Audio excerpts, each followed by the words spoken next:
G'day and welcome to this week's FriBaT, Friday Beers and Tools with Andy. Sorry we missed out last week. I had my outlaws visiting down from New South Wales, so that was wonderful to have them come to visit us in Tasmania. So back to normal transmissions this week. This week we have another Aussie beer, not a Tassie beer this time. This one's from my friends at Spinifex Brewing. As you probably will have known if you've been following FriBaT for a while, I've been reviewing a number of Spinifex beers. Thank you, Adam, for providing me the previous ones. Had to go and buy this one though, Adam. What's going on there? Anyway, this is their Australian Light Horse Lager. Spinifex is already known for its support of Aussie veterans, donating 50% of profits from the sale of its F88 lager to veteran mental health charities.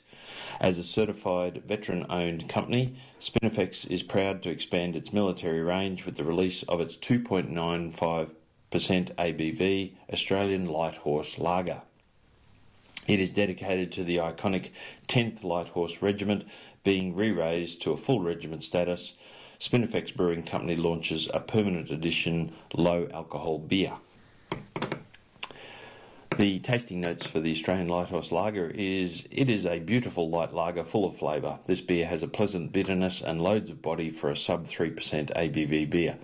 An extremely sessionable beer for when you're out with friends and having fun. Anyway, happy Friday. Let's try the Australian Light Horse Lager.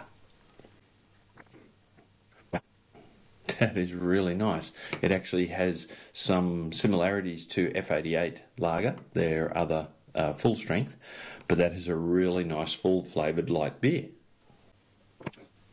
Pleasant bitterness is a good way of describing it. It has just a touch of bitterness, which, as you probably know if you've been watching for a while, I'm not really a big fan of heavy bitter beers, but this one, wow, that's really nice. It's very difficult to get in some parts of Australia. There's nobody stocking it in Tasmania. Adam, will you hurry up and get onto that, please?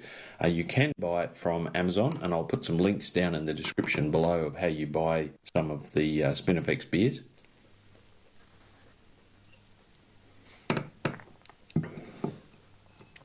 I do like having a nice light beer option. That is a really nice beer. That's for you, Cam. All right, let's get on to my spanner rating of the Australian Light Horse Lager. That's a solid 5 out of 5 for me. Finding a good, full, flavoured light beer is difficult. And of course, this day and age, people still have a beer with their mates out at the pub. But of course, driving home afterwards, you need to be aware of that. So if you want to have a nice 2.95% beer, the Australian Light Horse Lager fits the bill. It is a 5 out of 5 spanners for me. Terrific. Very well done, Spinifex. As per usual, there's not a bad beer in your range. Cheers.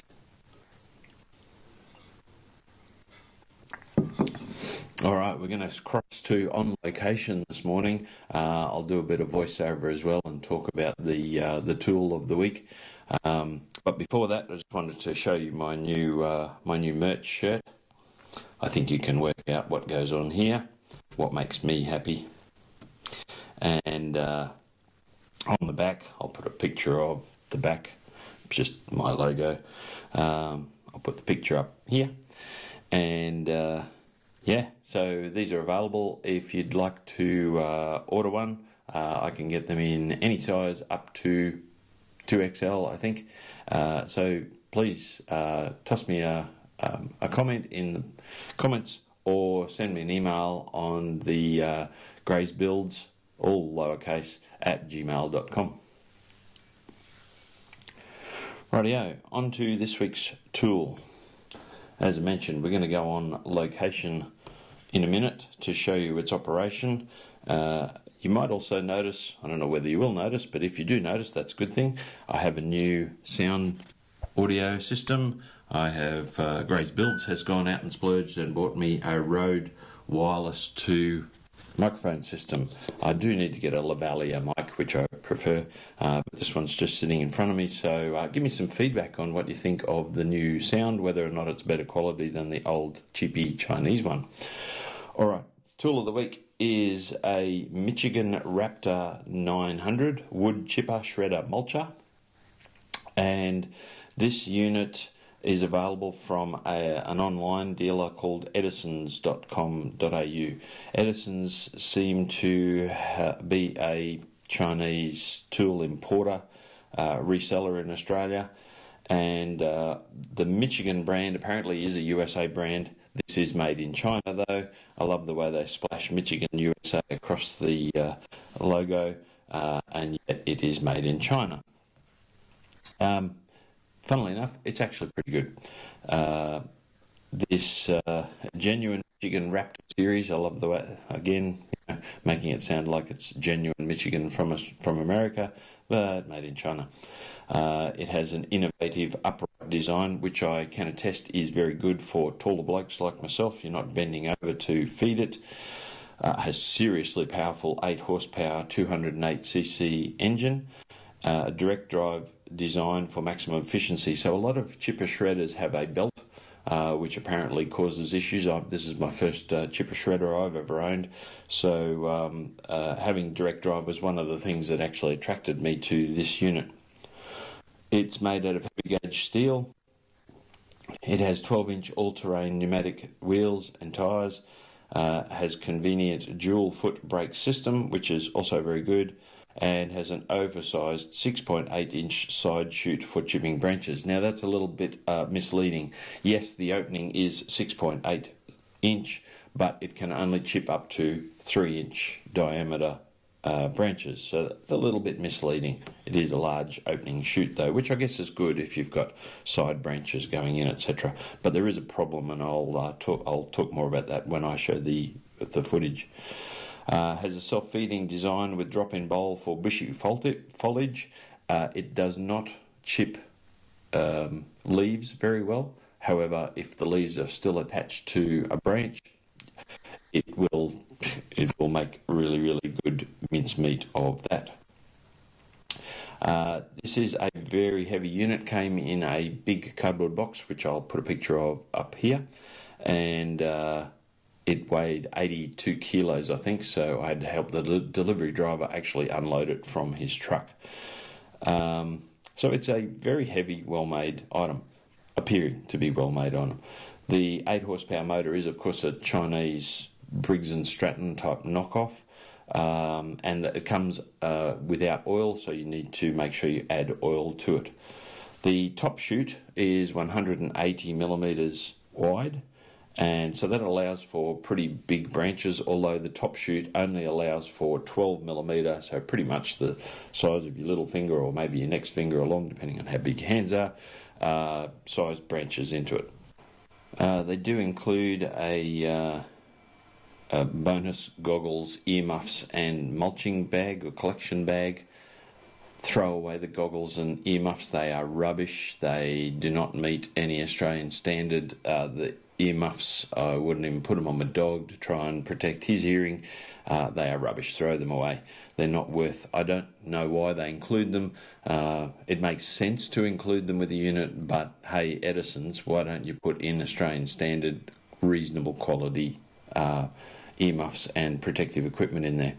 This unit retails currently for $1,029, not delivered. Delivery costs me, it's fair, like I said, it's heavy, it's 86 odd kilos. It cost me $173 delivery, and of course there's no local stores for pickup, so it wasn't particularly cheap. Inside the unit, it has quadruple heavy-duty hardened steel blades and dual hammers to churn out valuable mulch with ease. The Raptor 900 boasts world-class heavy-gauge steel construction that ensures excellent durability and portability. Oversized all-terrain 12-inch pneumatic wheels provide mobility, and dual foot brakes lock it into position. Alright, bit of specs.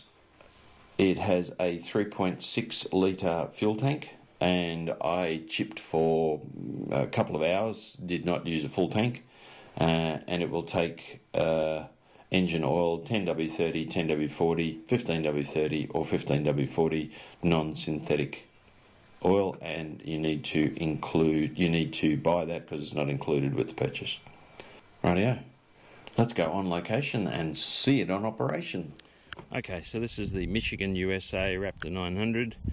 A couple of things that I don't like so far, minor. Both screws have fallen out of the shield that goes over the muffler, so I'm going to have to replace them. They're just a self-tapper, but you know, that's typical. It's an 8 horsepower motor, Chinese of course. In the top, it will take up to 12 millimeters or half an inch branches, and I find that's a little bit hit and miss. The big chopper down the bottom here takes up to 3 inch or 76 millimeter, and that does a pretty good job. The chute is here.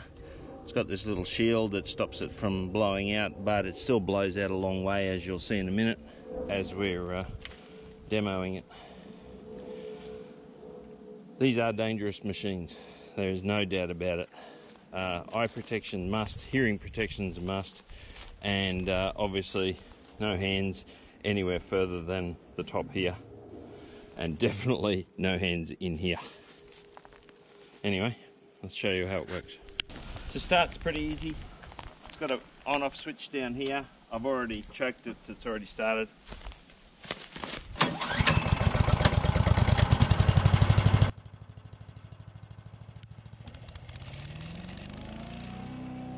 So I've dropped the sound down here. You certainly don't need to listen to a 4-stroke banger Chinese engine running.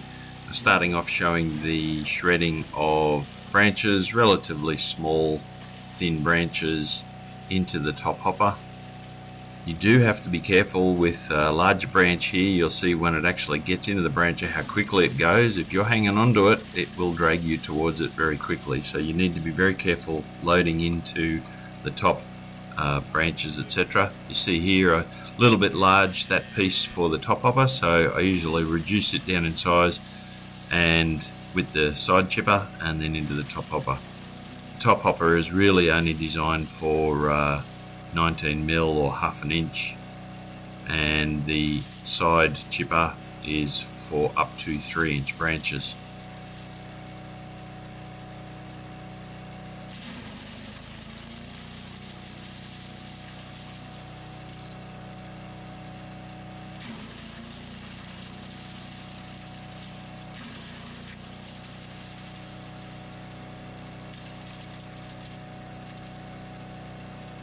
Small complaint, problem, what you'd call it, I'm not sure. The chipper, the branch needs to be fairly straight. It can't have any weird angles and shapes in it. It just won't feed properly. As you can see, these smaller branches go into the chipper quite easily. But as soon as it's got a bit of a kick in it, like this one, it really does not want to fit into the chipper. It needs to be straighter than that. Certainly no problem with that size, won't work as is shown there. Come up to a fairly large, and this just minces it right up. Don't hang on to it. When it takes it real quick.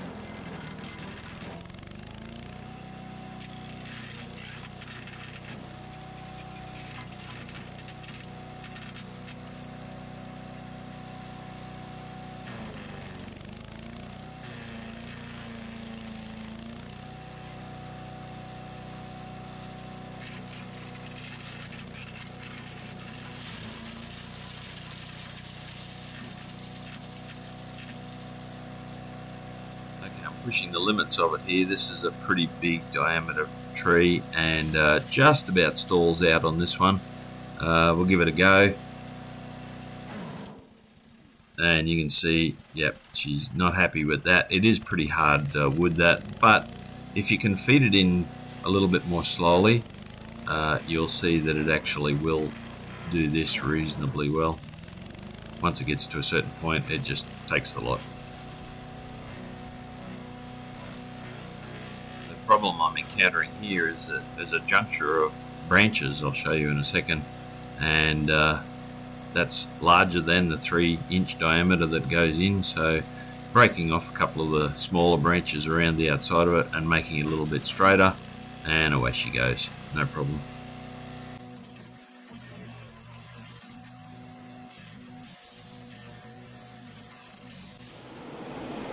So what are my thoughts on the Michigan 900 chipper shredder?